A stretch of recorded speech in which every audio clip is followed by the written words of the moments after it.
جیسے کہ میں نے کل آپ لوگوں سے چاند گرہن کے حوالے سے بات کی، چاند گرہن کا وقت بتایا اور یہ بتایا کہ آتشی اور آبی برج کے اوپر اس کے اثرات کیسے رہیں گے۔ آج مزید کچھ اسٹار اور ذائچے کے حوالے سے آپ کو بتاؤں گا، پر اس سے پہلے ایک بات اور، کچھ لوگ بڑی حیرت اور پریشانی سے پوچھ رہے ہیں کہ ابھی کچھ دن پہلے ہی سورج گرہن ہوا اور اب چاند گرہن، ایسا کیوں؟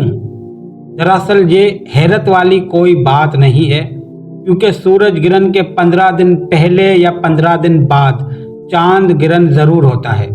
چاند یعنی قمر، تو ایک بات آپ لوگوں کے ذہن نشین کر دوں، سیارہ قمر ہر انسان کے ذائچے کے اندر احساسات، جذبات، غور و فکر، گھریلو زندگی اور والدہ سے منسوب سیارہ مانا جاتا ہے۔ اس گرہن کے بعد اگر کسی بھی انسان کے ذائچے میں سیارہ قمر نحس حالات میں ہو یا پھر سیارہ قمر ذائچے میں راہو یا کیتو کے ساتھ قیام میں ہو، تو ایسے لوگوں کے اوپر اس گرہن کے اثرات بہت زیادہ نحس آ سکتے ہیں۔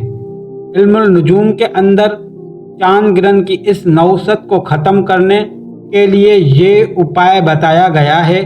اگر آپ کے ذائچے کے اندر اس طرح کے حالات ظاہر ہوں جو ابھی میں بیان کر کے آیا ہوں، تو ہر سوموار یعنی منڈے کے دن کو سفید رنگ کی چیز کا صدقہ نکالیں۔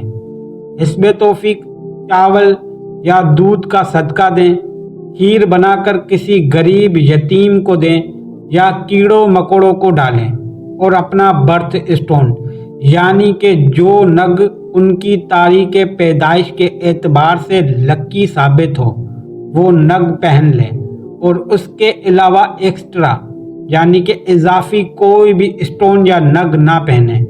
ذائچے کے مطابق اس گرہن کے اثرات آتشی اور آبی برج پر رہیں گے، جو کہ کل آپ کو بتا چکا ہوں، تو محتاط رہیں، اپنا خیال رکھیں۔ اللہ آپ سب کا حامی و ناصر۔ امید ہے ہماری آج کی یہ معلومات آپ کو پسند آئی ہوگی۔